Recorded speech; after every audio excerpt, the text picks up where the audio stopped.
Hello there, and welcome to another behind the scenes of Venus Rises CG effects. So we're having another look at a new model. So this model we're currently looking at is the IKARUS model, which is a mining spaceship. Now this is sort of like version 2. We did have a version 1, which is quite a nice model design-wise. It became quite unwieldy to actually animate and to set up for the scene. So after much searching around of what to go and do, I came up with a cunning plan of let's go and build a new one. So that's what we did. So this is sort of like an Icarus version 2. And this one's built inside Lightwave. The original one was built inside XSI, and we had lots of sort of issues trying to move it into Lightwave, which was then our sort of application of choice for the show. So rather than having major headaches, we thought, okay, it's probably going to be easier to create a new Icarus model than it would be to try and fix up the exported model from the other application and trying to get it into here. So with that, anyway, there you go. New model. Didn't take actually that long to build, and sort of the design is similar, but pretty much, you know, quite a departure from the original spaceship. But it's basically a long sticky thing, which it was anyway. So it's a big long mining thing. So I'll imagine this thing here is what this does is a spaceship that comes up to into the asteroid belt, finds an asteroid, latches onto it, and then literally drills into it or mines the asteroid for whatever minerals or metals that it's after. And so this is like the business end of it. This will attach to the asteroid itself, do all these sort of like drilling, and then it will bring back along these conveyor belts that are inside this structure here, and then we'll go and store them.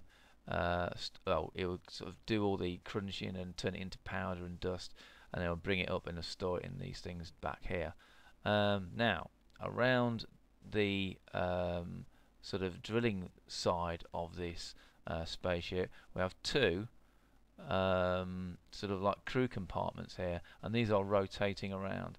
So we have centrifugal force, therefore we have gravity, even though we're in space, because they're spinning around. And then, of course, we all need some sort of power. We have some fuel solar cell arrays here to gather some light, and these could be rotated to face the sun, depending on where they are orientated in the in space. And then we have some extra compartments down here and living quarters, and basically food and supplies and things like that, and again fuel and whatever. And then at the back of it we have the engine area, which is basically, this is the main engine area, is a ion drive. So it hasn't got sort of like rockets, because it's made for deep space missions, so it sort of takes quite a while to get going, but then when it gets going it just keeps going.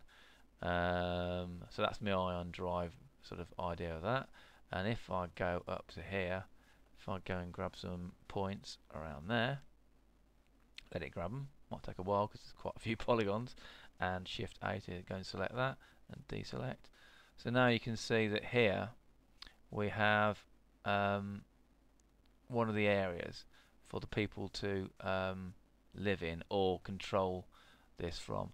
And as you can see, the windows are at the bottom here. That's because, of course, when we're actually like in this orientation, when you're spinning around, you're thrown out to the edge. You're thrown out this way, basically. Okay, which means that your feet will be here because the way you're spinning around. So this is sort of like correct. And we have some sort of bits of sticky outy things here, like aerials and whatnot. And yeah, just sort of like interesting things to look at, basically. And we've got some fuel pods on the side of it, and yeah, that's basically it. And then you can transport, there's a little internal lift idea, and you can then transfer your crew from here down to the main spaceship into this revolving area, which can, stop and start depending on what you want to try and do. And then you can also travel down into the other area down the bottom here. Just going to select some polygons there. Just going to select those guys and shift A down there, and that's the same sort of thing down the bottom. and that is basically the IKARUS model. I think that will do that, wouldn't it? Press A to fit. It's quite a big model. Oh, the only other thing would be along the side here. Well, one we've got the name. That would make sense, wouldn't it? IKARUS. And then over here we'll have a compartment that opens up and issues out a drone, and the drone will go and land on the asteroid to check out it's worth drilling. Basically, it's a sort of little mobile, tiny drill, sample drill platform. And we've got some lighting along the side of it, so we can sort of make out what we're doing. And it looks quite good when you're sort of flying down the side of it. And that is the IKARUS model. That's that, really. It's exciting, wasn't it? Right, okay, so let's move on to the next one. So getting through these pretty quickly. There you go. Catch you in a moment.